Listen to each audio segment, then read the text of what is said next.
everyone. I just wanted to take a second to thank you for all of your insight and encouragement as the semester went along. It meant a lot to me, so thank you.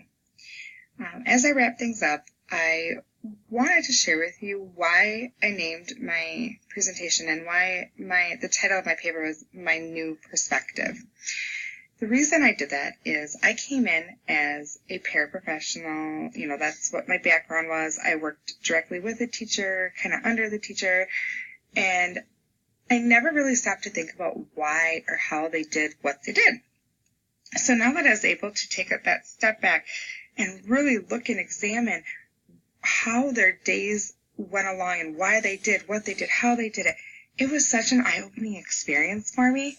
And I really, really hope that you guys had the same amazing experience that I did, because it was very, very awesome to put those pieces of that puzzle together.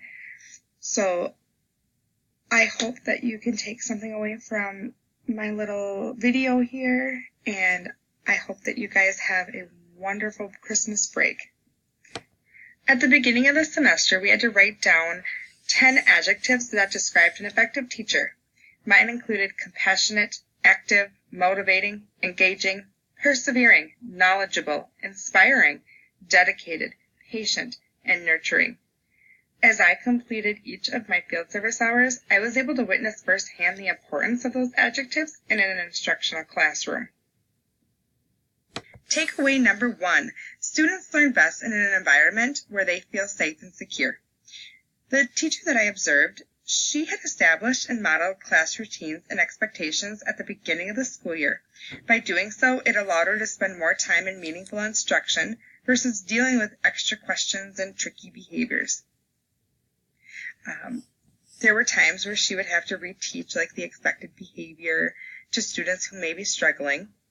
She would model the correct and incorrect behavior and have the students figure out which behavior would be the expected behavior. And then she would have the student model that expected behavior. By giving the class a routine, it gave the children a sense of control because they knew what was going to happen next.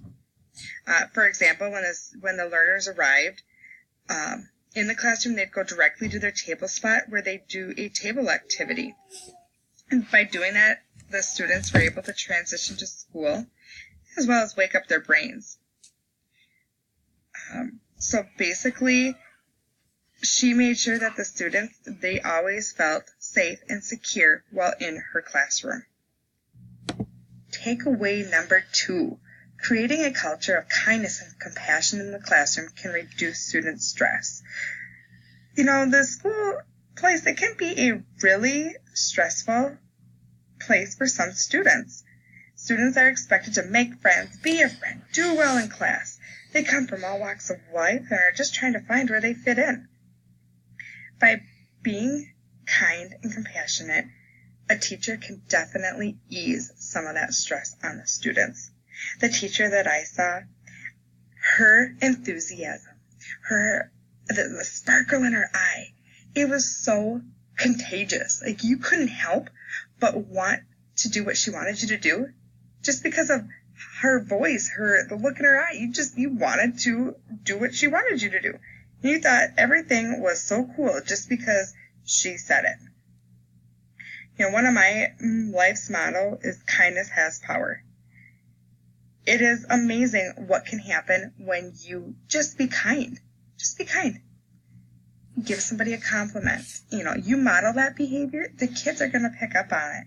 And again, that's going to ease the stress and tension for some of these learners.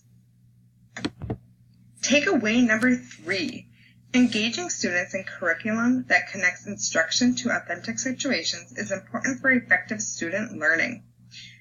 I thought it was so cool.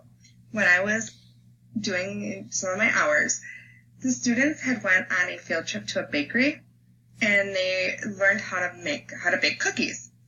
So the next day, the teacher, her whole day was spent writing in a journal about their favorite experience, their favorite thing that they did when they were on the field trip.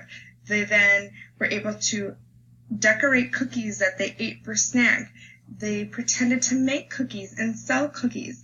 Like everything kind of just intertwined and it just flowed so nicely. And probably the best part was watching them look at pictures of themselves at the field trip. Well, they thought those were so cute. And just the way the teacher was, oh, look at so-and-so. This one has got a mouthful of milk on this picture. And just the little giggles that came after she said that, it was just so neat. But I think when they were able to make that connection, they were able to realize what they were doing was something that they did in the real world. It just really helped them to engage in that lesson even more. So I think that is very, very important to remember and to keep in our minds as we're planning for our curriculum and what we want to do and what we want the kids to take away from it. As I wrap things up, I wanted to talk about a conversation that I had with Dr. Schilke last week or the week before. I was really stressed out. I couldn't think. I had wrestling meets, wrestling practice for my younger son. I was sick. My daughter was sick. The stomach flu went through my house. Like, something kept getting in the way of me focusing on my studies. And I was frustrated.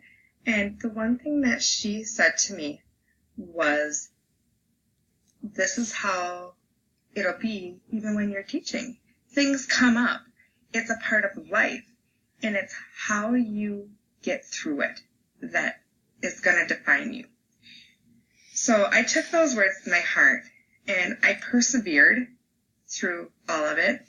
And here I am today finishing up my final piece of work for this class. I finished up another class this morning. I have 2 more classes that I will complete all the work on time. And I am just so excited to finally be done with these courses. It's been a really rough semester for me. But moving forward, I want all of you also to take that little piece of information and really think through it. Like, this is what it's going to be like. And persevere through it. Always push through because you can do it. Thank you.